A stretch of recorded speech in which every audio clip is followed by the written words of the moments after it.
السلام علیکم ویورز، آپ ہمارے چینل کو سبسکرائب کر دیا کریں اور ساتھ ہی بیل کے آئیکن کو بھی دبا دیں تاکہ ہر نئی آنے والی بریکنگ نیوز آپ تک پہنچتی رہے۔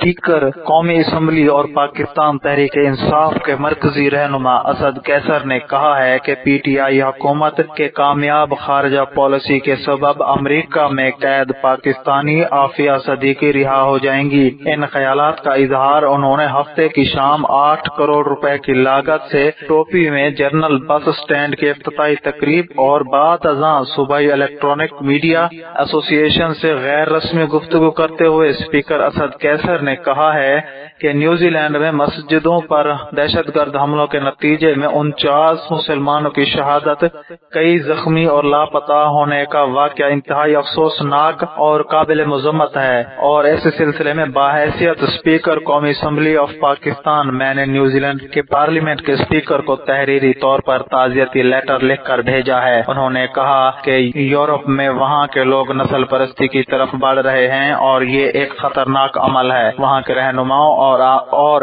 عالمی رہنماؤں کو سوچنا پڑے گا کہ وہاں جو لوگ قابل نفرت تقاریر اور نفرت پھیلانا چاہتے ہیں ان کے تدارک کے لیے سخت قانون سازی کی جائے۔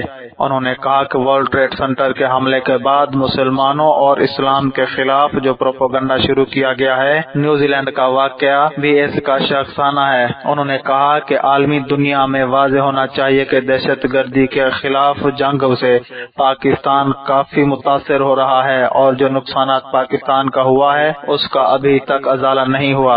دنیا کو دہشت گردی کے خلاف پاکستان کی قربانیوں کو تسلیم کرنا چاہیے۔ دہشت گردی کا کوئی مذہب نہیں ہوتا۔ انہوں نے کہا کہ ہماری حکومت اور پاکستانی قوم کی ہمدردیاں شہداء کے لواحقین اور متاثرہ خاندان کے ساتھ ہیں۔